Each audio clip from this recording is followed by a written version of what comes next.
Today we're going to have a look at the brand spanking new, not even released yet, YesWelder DP200. This is a multi-process welder capable of MIG, stick, and lift TIG. It is a double pulse MIG welder. A machine like this with double pulse, from what I understand, is geared toward stainless steel, aluminum, or thin metals. With the pulse feature, you're able to weld thinner materials with less heat input, is the whole idea and point behind that. This particular model that they sent me is a prototype. Just sent it to me to check it out, test it out, maybe make a couple of videos. I want to bring you guys along with my testing on this. This machine on the production model is going to be able to be upgraded or updated the software via a USB-C plug, and you can just do that online through a computer or something. And this machine, when it's released, is going to be initially released under a Kickstarter program. Now, right now, you can actually go on and do a $30 reserve on the machine. I'm going to leave a link in the description for this machine and for the Kickstarter program, so you can have all the information that you're going to need to actually reserve the machine if you're interested. I noticed we have a spool gun attachment and a foot pedal attachment. Now, I did ask YesWelder, if you attach a foot pedal, will the foot pedal control the amperage? And they said if it's a compatible pedal, which I would assume if you get a YesWelder pedal, that's like 5-pin, I believe, then it will actually control the amperage on your TIG welding. I don't have a manual for the machine, so I'm just kind of winging it and checking it out and testing what I can. This is a 7-inch LCD screen. I think they said it was a 480p. I'm not sure if that's going to change on the production model. It's really a nice screen, in my opinion.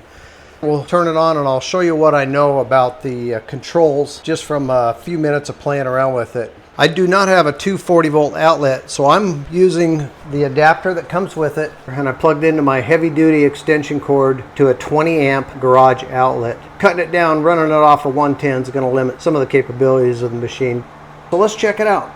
And as you can see, the screen's got bubbles. I've still got the plastic film on it. I want to make sure I keep that screen as clean as I possibly can while I'm playing around and testing it. So the on-off switch is on the back of the machine. We'll fire it up. Let me adjust this so you can see it better. And it does have a temperature controlled fan. Notice the fan came on at first and now it's cut way back, but it's pretty quiet. So we got all of these icons across the top and then across the bottom. You use this center knob to select and then to confirm. So you can just twist that across and you see that red line going across. That's how you select each different option. If you hit help, it gives me a visual picture just like they used to do in the manual. So that's kind of cool. The production model, you can make the screen either black or white background. This model does not have that option. It's just white only, so just so you know. And then it's also going to be synergic based on the settings you put up here for material, gas, diameter, thickness. And then also you have wire feed speed control or amps, and then you got the voltage control on the right.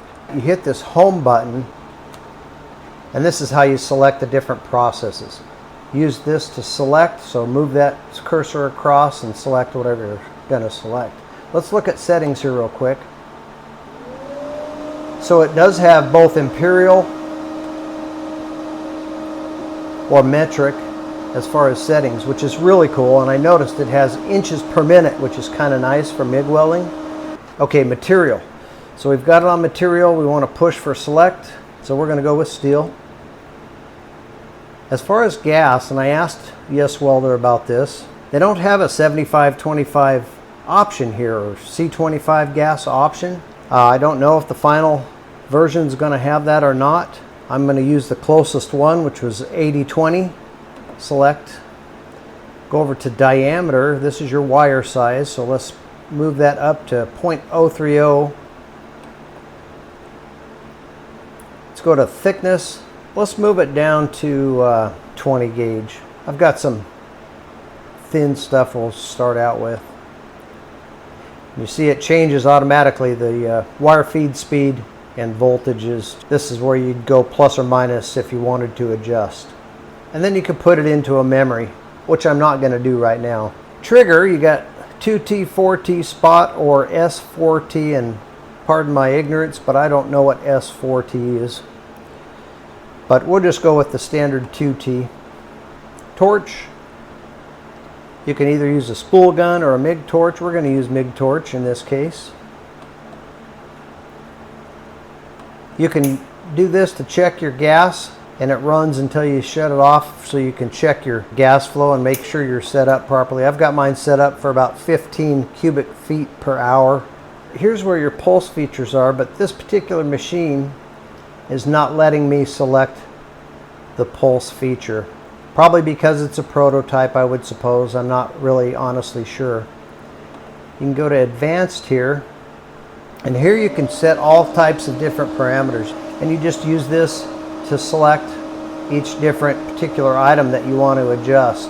Inductance, put in your adjustments and make your changes. So you can kind of manually set up the machine for whatever your preference is. That's under advanced. And then I showed you the help. Let's hook it up. I'll get set up and we'll see if we can weld something.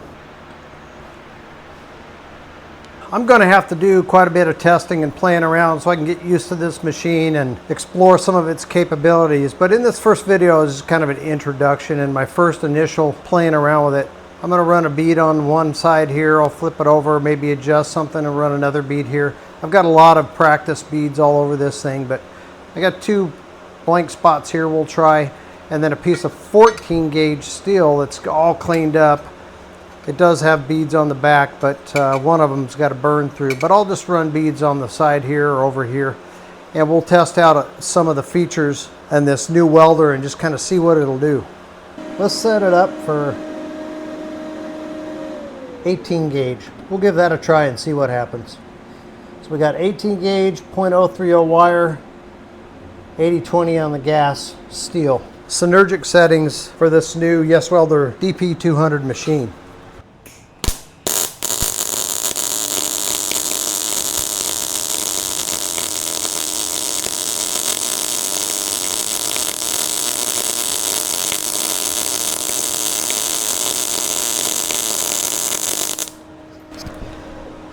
It sure sounds good.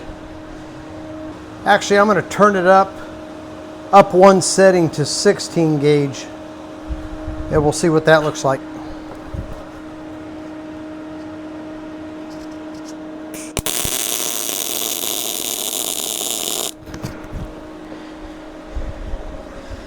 That's a little better. The bottom one is the second bead that I ran, and the top one is the first. So the bottom was the 16 gauge and the top was the 18 gauge setting. Real nice smooth arc. I like it. I'll flip it over and run a couple more. I think I can even go up one more setting. Let's go to 14 gauge and see what that looks like. 14 gauge, it's giving me 169 inches per minute.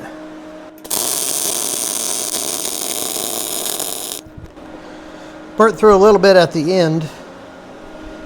I think it did best on the 16 gauge. You can see that one was pretty hot. And then it burnt through right at the end of the weld here on the bottom.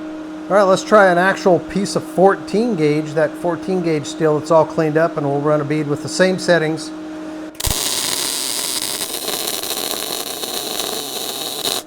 Sounds a little raspy. We'll go up one more. Let's go to the 1/8 inch. 280 on the inches per minute. See what that one does.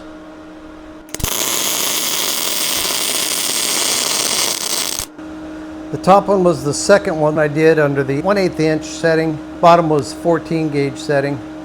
Need to be somewhere in between. So that gives me 280 on the 1/8 inch. Let's go to 14 gauge setting, and we'll crank up the inches per minute to 200. Just play around with that and see what that does. That's better. Maybe still a little cold. Probably need about 230.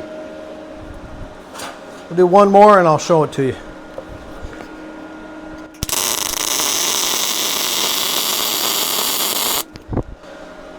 I like that one. This one across the bottom was the 200, and the one above it, the top bead, is the 230. So that's pretty close to where it needs to be in my opinion. That whole bead was real nice and smooth. That's the initial look at the YesWelder DP200 dual pulse MIG welder, multi-process lift, TIG, and stick machine. Looking forward to doing some more videos on this as I get a chance and get the time to explore more of the features on the machine. But I'll post those as I come up with them, and you guys could check it out. You can find more information about the machine on the computer off of the website, which I'll link in the description. So you can go to the website and get familiar with more of the information on the Kickstarter program, as well as the $30 reservation process if you're interested in that. See you guys on the next video.